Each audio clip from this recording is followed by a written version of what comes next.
얼마 전에 영화를 한 편 봤습니다. 완벽한 타인이라는 영화인데요.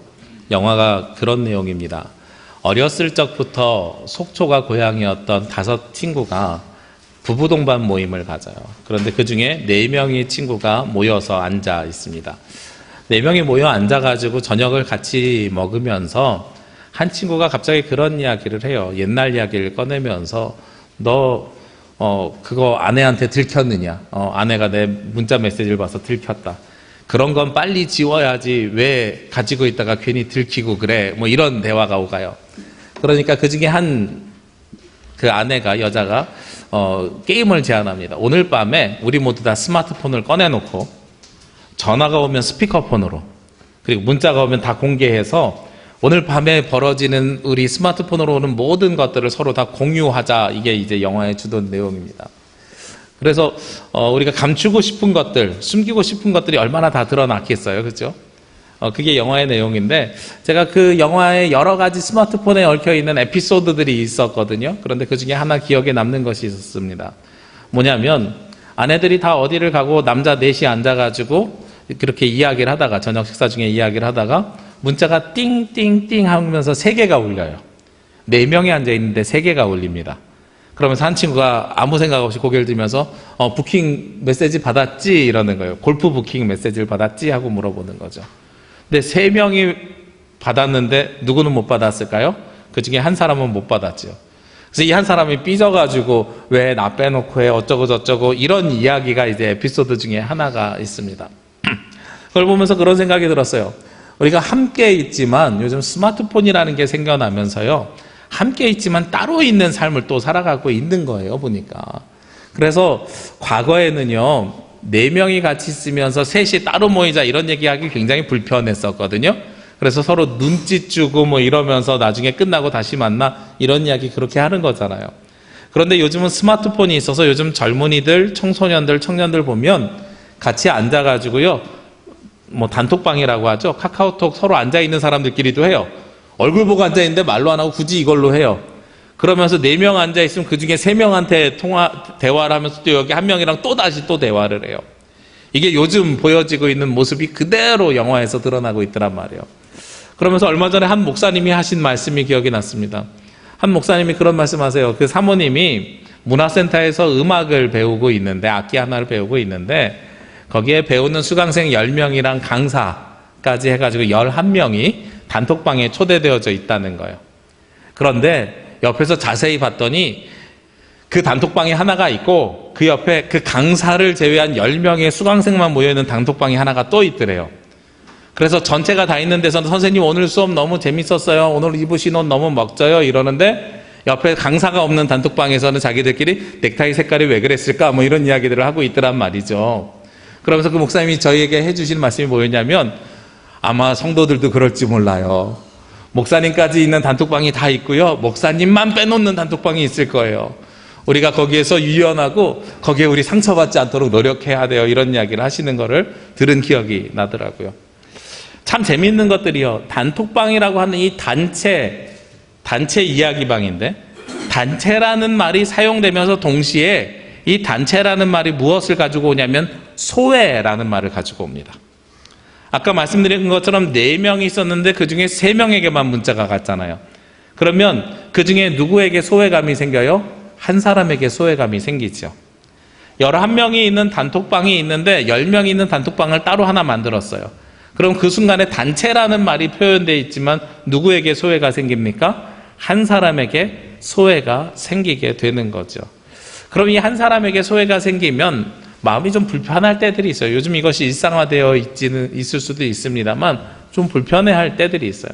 그냥 이야기방이고 목적을 위해서 모여있는 단체 카카오톡 뭐 이런 것들이야 그래도 괜찮지만, 우리가 교회에서 어떤 행사를 진행하거나 모임을 진행하려고 하면 그런 일들이 간혹 생겨나게 됩니다. 30명을 위한 프로그램을 만들었는데 어쩔 수 없이 한 3명은 못 참여하게 되면 그 3명이 끊임없이 마음에 이제 걸려 있게 되는 거죠. 그렇다고 본인의 선택에 의해서 안 나오는 거면 그래도 괜찮은데 우리가 권하지 않으면 이것도 안 되는 일이 되는 거죠. 그래서 가장 무슨 일을 할 때 신경 쓰이는 것 중에 하나가, 내가 이 이야기를 안전한 적이 있을까 하는 거예요. 공지를 못 들은 사람이 있으면 안 되겠구나 하는 것이 가장 신경 쓰이는 것 중에 하나입니다. 오늘 창세기의 말씀에 보면 이 18장의 말씀이 아브라함이 하나님 앞에 중보기도하는 내용의 말씀인데요. 이 기도를 하게 된 이유가 있어요. 아브라함이 무엇을 알게 되어서 기도를 하게 되냐면 소돔과 고모라를 멸하실 것을 알게 되었기 때문에 기도를 시작을 하는 겁니다. 그런데 소돔과 고모라가 멸하게 될 것을 어떻게 알게 되었는가 하는 말씀을 찾아보게 되면은요, 오늘 18절 19절 앞에 있는 말씀입니다. 18절 19절 죄송합니다. 그 위에 있는 17절 말씀입니다. 17절 말씀을 보면 여호와께서 이르시되 내가 하려는 것을 아브라함에게 숨기겠느냐 이렇게 말씀하고 있어요. 하나님께서 하시려고 하는 일을 내가 왜 아브라함에게 숨기겠느냐, 아브라함에게도 말하자 하는 겁니다. 왜 이런 상황이 벌어졌는가 보면 그 위에는 16절 말씀을 봐야 되는데요. 16절 말씀에 그 사람들이 거기서 일어나서 소돔으로 향하고 아브라함은 그들을 전송하려 함께 나가니라. 4명이 있었다는 거예요. 4명이 있었는데 그들이 일어나서 그들은 3명은 소돔으로 가고 1명만 남겨놨습니다. 아브라함만 남겨놨어요. 그리고 아브라함에게 이야기하는 거예요. 자, 여기서 그들이 또 누구인가? 앞에 있는 18장 전반부에 있는 말씀인데요. 하나님의 사자들입니다. 하나님의 사자들이 어디로 오냐면 아브라함의 집에 거하면서 무엇을 확증해 주냐면 아브라함과 사라가 아들을 낳을 것이라는 걸 확인해 줍니다. 창세기 16장, 우리 지난주에 나눴던 말씀을 통해서 아브라함이 엄밀하게 얘기하면 사레죠. 사레가 참지 못하고 아브라함을 하갈의 방에다가 동침을 시켜가지고 누구를 낳아요? 이스마엘을 낳았죠. 이스마엘을 낳고 나서 하나님께서 확증해 주신 걸 다시 들었지요. 그리고 나서 17장 내용이 뭐냐면 그 증표로 할례를 하게 합니다. 그래서 할례를 통해서 하나님과 아브라함의 그 자녀에 대한 약속이 확증되거든요. 그런데 거기에 모자라서 3단 콤보처럼 세 번째로 하나님께서 확증을 한 번 더 시켜주세요. 연달아서 16장 후반, 17장, 18장 전반부에서 무엇을 이야기하냐면 하나님의 사자 3명을 보내서 자녀를 아브라함이 이삭을 낳을 것을 다시 한번 확인시켜줍니다. 그리고 이때 사라가 웃는 그 모양을 통해서 그 이름도 이삭이라는 것을 암시하며 알려주는 내용까지 있었던 거죠. 그러니까 하나님의 약속이 이루어진 후에 세 사람이 일어나서 나가는데 하나님께서 한 사람 남아있는 이 아브라함이 소외되면 안 될 것 같으니 아브라함에게도 무엇을 이야기하냐면 내가 앞으로 무슨 일을 하려고 하는지를 알려주는 거예요. 그런데 이게 단지 소외되면 안 될 것 같으니가 아니라 이 세 사람이 어떤 사람인지를 우리가 알면 하나님께서 이 사실을 알려줌을 통해서 아브라함을 어떻게 변화시켜 주시는지를 알 수가 있습니다. 하나님의 사자들이잖아요. 이 사자들이 19장에 보면 어디로 가냐면 소돔으로 가가지고요, 소돔과 고모라가 멸망하게 되는 그 일을 하나님을 대신해서 진행하게 됩니다. 그러니까 하나님의 사자들이니 이 세 사람은 무엇이에요? 하나님의 동역자들인 거죠. 하나님의 동역자들이라는 겁니다. 하나님의 사명을 같이 감당하는, 하나님의 일을 대신하는 대리자이며 동역자들이며 중보자의 일들을 해나갔었죠. 그런데 아브라함에게도 그 사실을 가르쳐 준다는 건 아브라함을 이제 무엇으로 삼아 주신다는 거예요? 하나님의 동역자 삼아 주시겠다 하는 약속입니다. 내가 이제 아브라함에게 숨길 이유가 없다. 아브라함에게도 무엇을요? 소돔과 고모라가 멸망할 것에 대해서 이야기를 할 필요가 있겠다. 왜? 아브라함이 우리의 동역자이니까 라는 거예요. 우리가 동역자라는 것이 무엇인지를 알 수 있어야 됩니다. 성경에 보면 이스라엘은 끊임없이 어떠한 사람들로 나오냐면 하나님의 백성이라고 나오는 것이 구약 성경의 가장 중요한 내용입니다. 그리고 제가 늘 말씀드리고 고백드리는 것처럼 하나님의 백성일 뿐만 아니라 예수 그리스도가 이 땅에 오심을 통해서 무엇으로 바뀌게 되냐면 하나님의 자녀로 우리가 변모되고 바뀜을 말씀을 드렸습니다. 하나님의 백성이었던 사람들이 예수 그리스도를 통해서 하나님의 자녀가 되는데 이건 대통령과 국민과의 관계가 아니고요, 왕과 백성의 간의 관계는요 훨씬 더 격차가 큰 관계예요. 모든 주권이 왕에게 있고요, 백성들은 왕을 위해서 존재하는 사람들이 백성입니다. 그래서 이제는 하나님께서 무엇으로 삼아주시냐면 동역자, 아브라함은 백성이 아니라 동역자라고 하는 것은 하나님과 동등된 위치로 올려주셔서 하나님의 사명을 대신 감당하는 사람으로 변모시켜 주시는 거예요. 성경에 보면 첫 번째 동역자가 누구였을까요? 에덴 동산에서 원죄를 짓기 전에 아담이 첫 번째 동역자입니다. 하나님께서 세상을 창조하신 다음에 아담을 만드셨어요. 아담을 만드시고 아담에게 무엇을 시키셨냐면 동물과 식물들의 이름을 붙여주라고 시켰습니다. 그리고 아담이 부르는 대로 그 동물의, 그 식물의 이름이 되었더라 하는 말씀이 있어요. 그러니까 동역이라는 개념이 어떤 개념이냐? 뭐 창조를 같이 해야 동역이 아니라 하나님께서 창조하시는데 그 역할이 크기나 작음이나 상관없이 그 일에 함께 동참하는 사람을 동역자라고 이야기하는 거죠. 오늘 보시면 아시겠지만 좌우에 앞에 아름다운 성탄절 장식이 어제 만들어졌습니다. 한 10여 분 좀 넘게 오셔가지고 수고하고 노력하고 가셨어요. 제가 남부교회에서 5번째 성탄절을 맞이하는데요. 가장 많은 분들이 오셔가지고 수고하고 노력하신 날이었습니다. 너무나도 감사드립니다. 작년까지는 보통 사다리 타는 일을 우리 그 홍 집사님, 문 집사님 두 분이 하시든지 아니면 제가 사다리 들고 내려와서 제가 사다리를 탈게요 이러고선 타든지 이렇게 했는데 어제는 우리 남자 집사님들이 오셔가지고 사다리 타시고 다 이 위에 별 붙여주셨어요.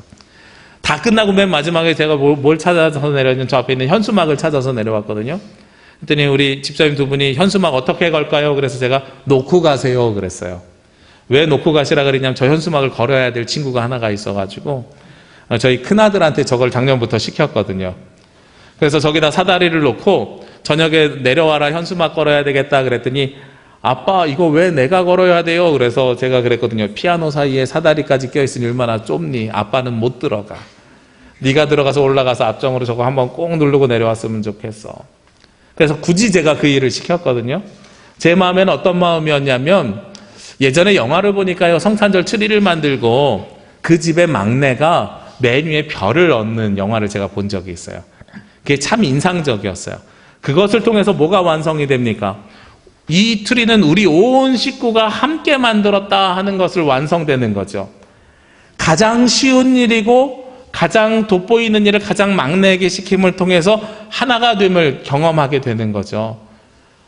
저 현수막에 앞정을 4개를 박는데 저희 아들이 박은 건 딱 하나밖에 없거든요. 근데 왜 이런 거 저한테 시켜요 하면서 툴툴거리는 것 같지만 이분이 이렇게 귀에 걸려서 내려왔어요. 무엇을 이야기해요? 나도 교회를 섬겨가는데 하나의 일을 동참했어요 하는 의식이 생기는 거죠. 그리고 나 아니면 할 수 없어. 둘째가 그거 쫓아한다고 쫓아내려왔는데 왜 나는 사다리 타면 안 돼요? 그랬더니 형아가 먼저 얘기해. 넌 아직 할 수 없어. 형아도 3학년 때부터 한 거야. 이러면서 동생한테 너도 좀 더 커야 된다고 오히려 이야기하고 있더란 말이에요. 큰 일은 아니지만 작은 일 하나를 함께함을 통해서요. 동역자가 된 거예요. 동역자가 되는 것입니다. 우리가 하나님께서 아브라함을 의인으로 바꿔주시면서 그 이전엔 의인이라고 부르지 않았는데 아브라함을 아브라함이라고 바꾸시면서 아브라함을 의인으로 삼아주셨거든요. 즉 구원받은 백성으로 삼아주시면서 오늘 아브라함을 어떻게 취급하냐면 다른 사람이랑 다르게 하나님의 동역자로 삼아주셨다는 사실이죠. 우리 교회는요 매년 12월이 되면 제가 여러분에게 드리는 종이 한 장이 있습니다. 오늘도 입구에다가 갖다 놨는데요. 사역 신청서와 재직 임명 동의서입니다. 5년째 변화가 없어요. 항상 똑같은 일들 하세요. 그럼에도 불구하고 올해도 또 만들어서 내왔습니다. 왜 내왔을까요? 오늘 그냥 쉽게 내가 매년 해오던 일이니까 이렇게 체크해서 내지 마시고요. 내가 내년에 어떤 일을 그리고 하나님께서 세워주신 교회를 위해서 무슨 동역을 해야 되는지 어떤 사명을 감당해야 되는지를 한번 일주일 동안 고민해 보시라는 거예요. 똑같은 일을 하더라도 그냥 하는 일과 우리가 기도하고 고민해 보면서 그 사역에 동참하는 일은 굉장히 다른 일입니다. 그래서 오늘 또 종이가 나왔는데 똑같은 종이지만 그러나 여러분들이 또 한 주간 이번 기회를 통해서 기도해 보셨으면 좋겠어요. 그리고 여러분들에게 분명히 하나님께서 부르심을 기억하시면 좋겠습니다. 하나님의 구원을 받은 자들은 무엇하는 사람이라고요? 동역하는 사람이라고요. 오늘 아브라함을 하나님께서 부르셨던 것처럼 하나님께서 여러분을 부르신다는 사실을 기억하시기를 원합니다. 동역자들은 어떤 일을 해나가야 되는가? 오늘 말씀해 보니까 18절 19절 말씀해 보니까 첫 번째가요. 아브라함은 강대한 나라가 되고 천하 만민은 그로 말미암아 복을 받게 될 것이 아니냐. 내가 그로 자식과 권속에게 명하여 여호와의 도를 지켜 의와 공도를 행하게 하려고 그를 택하였나니 이는 나 여호와가 아브라함에게 대하여 말한 일을 이루려 함이라. 하나님의 동역자의 첫 번째 사명과 역할은 무엇이냐면 우리를 통해서 세상을 하나님께서 구원하신다는 거예요. 그래서 하나님의 창조사역에 동참, 구원사역에 동참하는 일입니다. 아브라함을 통하여서 하나님께서 어떻게 하신다고요? 말한 일을 이루려 하심이라, 하나님의 뜻을 이 땅에 이루어 주시리라 하는 것이 동역자들에게 하시는 첫 번째 말씀입니다. 그래서 우리가 하나님의 동역자가 되어야 된다는 것은 하나님의 뜻이 이 땅에 이루어지기 위해서 우리가 쓰임 받겠습니다 하는 고백이 이 가운데 있어야 되는 거죠. 그런데 오늘 말씀의 좀 더 핵심 포인트는 여기에 있지 않고요, 두 번째 동역자의 역할에 있습니다. 두 번째 동역자의 역할은 뭐냐면 20절, 21절 말씀입니다. 여호와께서 또 이르시되 소돔과 고모라에 대한 부르짖음이 크고 그 죄악의 심이 무거우니 내가 이제 내려가서 그 행한 것이 과연 내게 들린 부르짖음과 같은지 그렇지 않은지 내가 보고 알려 함이라. 좋은 일만 이루시는 게 아니고요, 소돔과 고모라와 같이 불편한 일들도, 그리고 죄악된 일들도, 즉 무엇을 함께 나눠지자고 하시는 말씀이에요? 기도의 짐을 나눠지자 하시는 말씀을 주님께서 주시는 거예요. 어려운 일도 함께 하자 하는 것이 바로 동역자의 모습입니다. 그래서 예수 그리스도와 함께 살고 함께 죽는 삶, 하나님과 동역하는 삶은요, 항상 축복만 있는 것이 아니라 축복 더하기 고난이 함께 있는 일인 거죠. 그래서 오늘 무엇을 알려주셨어요? 소돔과 고모라가 너무나도 죄 가운데 있다. 어떻게 해야 할 것인가 하는 것을 오늘 아브라함에게 말씀으로 주셨다는 겁니다. 이에 아브라함이 무엇을 시작합니까? 바로 그 말씀을 듣고 중보의 기도를 시작을 합니다. 이 중보라고 하는 것 굉장히 신앙생활에, 그리고 기도 가운데 중요한 일입니다. 우리 지난주에 그 새벽 예배 말씀도 히브리서 말씀이 마무리가 됐는데요, 히브리서가 유명한 말씀이 있지요. 바로 믿음장입니다. 히브리서 11장. 믿음은 말하는 것들의 실상이요 보지 못하는 것들의 증거니라. 보이지 않는 것을 믿는 믿음이 정말로 중요하고, 그리고 히브리서를 통해서 예수 그리스도의 십자가로 말미암아서 우리가 죄 사함을 받고 우리가 하나님 앞에 담대히 나아갈 수 있는 은혜의 보좌를 얻었다. 그러니 믿음으로 하나님 앞에 직접 나아가자 하는 것이 히브리서의 가장 중요한 핵심이거든요. 그런데 그 히브리서가 끝날 때 맨 마지막에 무엇을 요청하냐면 중보의 기도를 요청해요. 나를 위해서 기도하고 서로를 위해서 기도하라. 나 자신을 위해서 기도하는 것이 아니라 여기서 나는 히브리서를 쓴 저자를 이야기하는 거예요. 그러니까 기도의 먼저가 누구를 위한 기도이냐? 다른 이들을 위한 기도, 이것이 바로 중보의 기도라는 거예요. 그리고 그 기도를 먼저 이루어 가야 된다 하고 말씀하고 있습니다.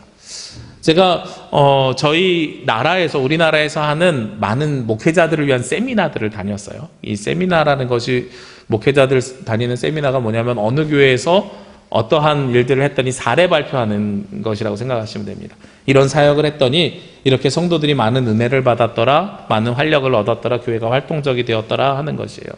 그래서 많이 공부하고 싶어서 다른 교회는 어떻게 하는지 궁금하기도 해서 다녀봤는데, 제가 가서 가장 제가 은혜 받은 세미나가 어떤 세미나입니까? 하고 물어보면 저는 중보기도 세미나라고 말씀을 드립니다. 지구촌교회 은퇴하신 이동원 목사님께서 주관하시는데요, 기도의 9가지 방법을 전해주세요. 그런데 기도의 9가지 방법을 알려주시는데 통성기도, 방언기도뿐만 아니라 묵상기도, 침묵으로 하는 기도, 말씀으로 하는 기도, 합심해서 하는 기도, 여러 가지 기도들을 알려주시는데, 그런데 그 기도가 다 첫 번째 제일의 목적이 무엇이냐? 바로 중보의 기도라는 거예요. 나를 위해서 기도하지 마시고요, 교회와 성도들을 위해서 먼저 기도하십시오 하는 것입니다. 이것이 동역자들이 가져야 되는 가장 중요한 마음가짐 중에 하나입니다. 그리고 제가 사역했던 교회들이 대부분 다 중보기도 팀이 있었어요. 그래서 중보기도 팀을 부교육자가 한 5-6명 있으니까 1년 정도 맡았던 적도 있고 한 3년을 맡았던 적도 있는데, 중보기도 팀을 운영하면서 가장 놀라운 은혜를 받은 것 중에 하나가 무엇이냐면, 중보기도를 하니까 내 기도를 하지 못했는데도, 시간이 없어서 내 기도를 하지 못했는데도 기도가 응답받더라 하는 것을 제가 경험했습니다. 그래서 우리가 기도할 때 가장 먼저 해야 되는 것이 내 문제, 내 아픔, 내 고민 굉장히 중요하거든요. 사실은 세상에서 내가 제일 아픈 사람이에요. 제가 보니까 이 손을 다친 사람이나 팔이 하나 잘린 사람이나 그 아픔의 크기는 상대적이라서요, 누가 더 아플까 이거 이야기할 수 없어요. 내가 아픈 게 제일 아픈 거거든요. 내 상처가 가장 큰 상처고요. 그런데 그 고민과 고통과 아픔 가운데서 중보가 먼저 되는 것이, 다른 이들을 위해서 중보를 먼저 하는 것이 누구의 모습이라고요? 동역자의 모습이라는 거예요. 그래서 하나님께서 우리를 부르셨고 부르시면서 동시에 중보하라고 요청하셨습니다. 오늘 아브라함은 누구를 위해서 중보하십니까? 소돔과 고모라를 위해서 중보하기 시작합니다. 제가 이 말씀을 보는데 사실 좀 이해가 안 되는 것이 몇 가지가 있었어요. 뭐가 이해가 되지 않았냐면 하나님께서 땅에 대한 약속을 마무리 짓고 그리고 지난주에 나눴던 말씀 16장 후반부부터는 아들에 대한 약속, 자녀에 대한 약속을 주셨거든요. 그래서 16장, 17장, 18장 전반부까지 그리고 21장에서 다시 이 아들에 대한 약속이 계속해서 이어져 갑니다. 그런데 중간에 갑자기 소돔과 고모라 이야기가 생뚱맞게 뚝 들어와 있는 거예요. 도대체 왜 이 말씀이 이 가운데 무슨 상관이 있길래 들어와 있을까를 첫 번째 의문을 가지고 묵상을 했고요. 두 번째요. 이 기도 내용을 보니까요. 아브라함이 의인 50명이 있어도 하나님 멸하시겠습니까? 아니다. 50명 있으면 나 안 멸할 거다. 그럼 45명 있으면은요. 그래도 나는 안 멸할 거다. 그럼 30명은요. 그래 30명 있어도 안 멸할게. 20명은요. 20명 있어도 안 할게. 10명은요. 10명 있어도 안 멸할게. 그랬는데 아브라함이 10명을 찾지 못하고 돌아갔어요. 결국은 아브라함의 기도 제목이 응답 받았을까요? 못 받았을까요? 중보는 했는데 소돔과 고모라가 멸망당했을까요? 안 당했을까요? 우리가 아는 것으로는 소돔과 고모라가 멸망당했지요. 중보를 하라 그래서 중보를 했는데 그 기도 제목이 응답받지 못했단 말이에요. 이 두 가지 의문이 생기는 겁니다.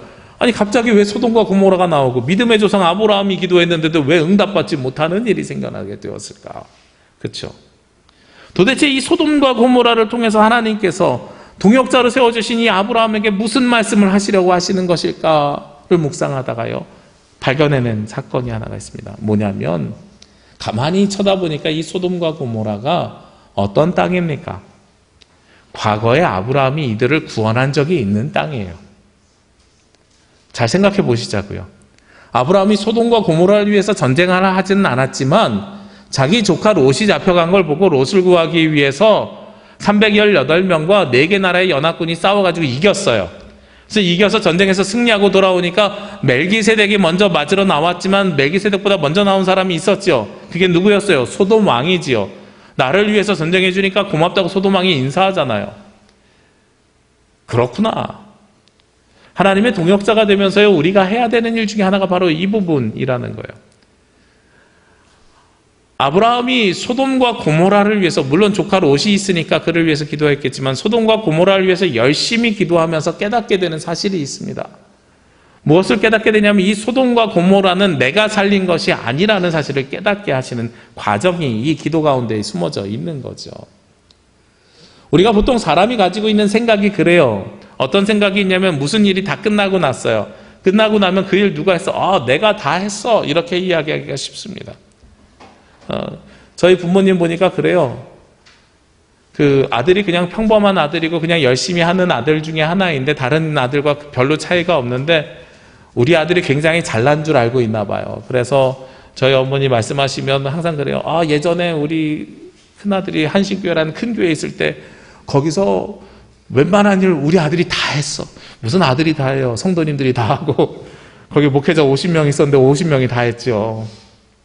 근데 큰 교회에서 우리 아들 없었으면 큰일 날 뻔했어. 뭐 큰일 나요. 제가 그 다음에 군대 갔는데도 교회는 잘 운영되지요. 네. 아무 일 일어나지 않거든요. 근데 부모님 마음이 그렇잖아요. 우리가 다 했어. 뭐 이런 거죠. 그것뿐이 아닙니다. 제가 그 시절에 거기서 사역할 때요. 이중표 목사님이 책을 한 30권 정도 쓰셨는데 그 중에 가장 베스트셀러에 높이 올라간 책이 하나 있었어요. 나는 매일 죽는다. 베스트셀러 3위까지 올라갔던 책이 있었습니다. 그러니까 얼마나 유명해요. 그렇죠? 근데 그때 사역했던 한 50명이요. 다 뭐라고 이야기하냐면 내가 있을 때 우리 목사님 책 베스트셀러 3위까지 올라갔다고. 그 본인이 써서 올라간 거 아니잖아요. 본인이 거기에 기여하고 공로한 거 하나도 없거든요. 근데 내가 있을 때 그랬다고. 요즘 만나는 사람들마다 다 그래요. 내가 있을 때 그랬다고. 네. 제가 제주대학교에서 스토리텔링 공부하면서 저 논문 지도를 해주신 교수님이 계십니다. 행정학과의 황경수 교수님이라고요. 논문 지도 교수님 처음 딱 만났는데요. 그 교수님이 저에게 물어보세요. 목사님이시라면서요. 그래서 네 그렇습니다.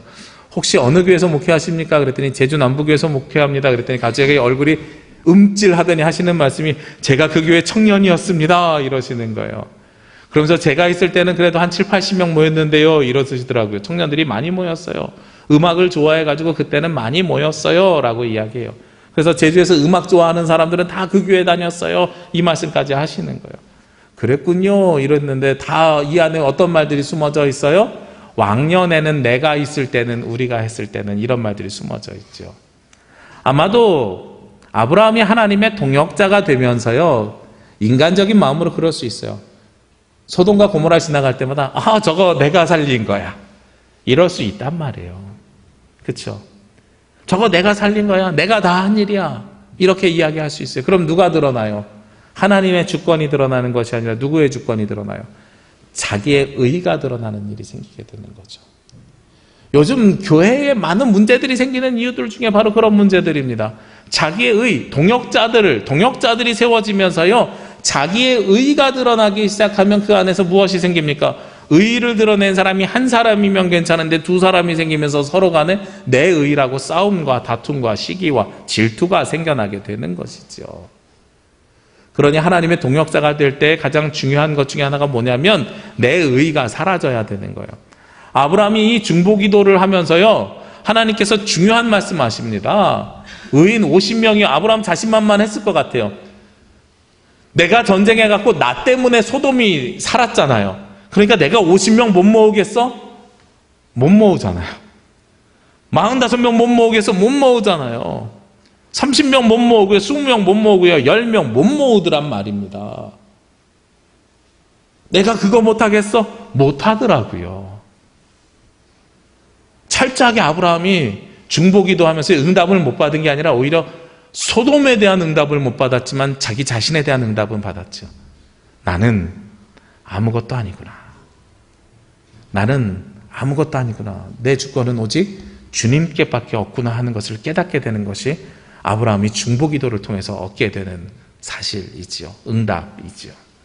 우리가 하나님 앞에 중보하면은요, 내 뜻이 이루어지지 않을 수는 있습니다만 하나님의 뜻이 무엇인지는 분명하게 알아낼 수가 있습니다. 그리고 아브라함이 중보했던 이유가 또 하나 있었을 것 같아요. 바로 누가 아픈 것입니까? 아브라함에게 조카 롯이지요.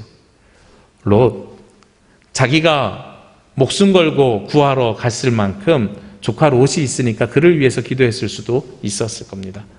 결론은 조카 롯은 어떻게 됐을까요? 하나님의 은혜 가운데 조카 롯도 하나님을 붙잡고 기도하면서 그 음성을 미리 들어서요, 탈출하게 됩니다. 그래서 소돔과 고모라가 멸할 때 멸하지 않게 되지요. 그런데 이것이 누구의 기도 응답 때문이라고 오늘 성경에서 이야기하는지 아십니까? 그 뒤에 있는 19장 29절 말씀에 보면은요, 하나님께서 이렇게 말씀하십니다. 하나님이 그 지역의 성을 멸하실 때, 곧 롯이 거주하는 성을 엎으실 때에 하나님이 아브라함을 생각하사 롯을 그 엎으시는 중에 내보내셨느니라. 아브라함의 기도를 하나님께서 안 들어주셨을까요? 들어주셨을까요? 들어주신 거죠. 아브라함을 생각해서 롯은 멸하지 아니하셨습니다. 다만 롯이 도망쳐 나올 때에요, 딸들과 아내와 도망쳐 나오는데 어디를 하지 말라 그랬어요? 뒤돌아보지 말라 그랬는데 그의 아내가 뒤돌아보면서 무엇이 되어버렸어요? 소금 기둥이 되었지요. 위에 있는 26절 말씀에 나와 있습니다. 하나님께서 아브라함이 원하는 대로 소돔을 살려주진 않았지만 조카 롯은 살려줬고요. 동시에 무엇을 하게 하십니까? 소돔이 내 것이 아니구나라는 것을 스스로 확인하게 하는 시간을 갖게 하셨다는 것이지요. 하나님께서 우리를 동역자로 부르시면서 중보기도를 하라고 하시는 이유가 저는 여기에 있다고 생각합니다. 중보기도를 하게 되면은요, 누가 사라지게 되냐면 내가 사라집니다. 내가 사라지고요, 주님만이 남게 됩니다. 내 기도 제목은 사라지지만 주님의 응답은 남아있게 됩니다. 이것이 바로 하나님의 동역자들이 중보할 때 받는 은혜라는 것입니다. 우리가 올 한 해를 이제 2018년을 마무리하면서 19년 새로운 한 해를 준비하는 한 달간의 기간이 우리에게 주어졌습니다. 물론 교회력으로는 오늘이 새해입니다. 대림절이 새해예요. 그런데 우리는 2019년을 준비하면서 아기 예수 탄생, 예수 그리스도를 기다리는 절기를 지금 맞이하고 있습니다. 지금을 살고 있는 우리에게 하나님께서 무엇이라고 말씀하실까요? 하나님께서 오늘 아브라함을 부르듯이 여러분을 동역자로 불러주십니다. 동역자에게는 첫 번째 뭐라고 말씀하셨어요?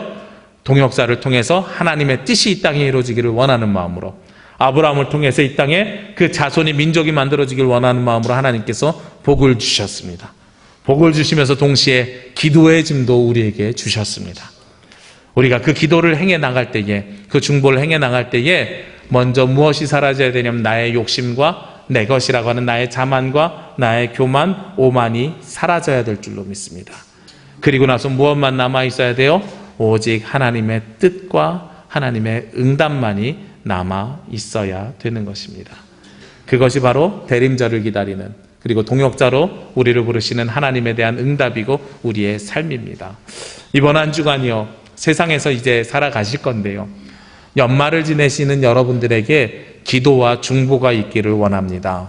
그래서 하나님께서 2019년 여러분들을 어떻게 사용하실지를 기도 가운데 준비하는 한 주간이 되시길 원하고요, 하나님의 동역에 동참하시는 한 주간이 되시길 원합니다.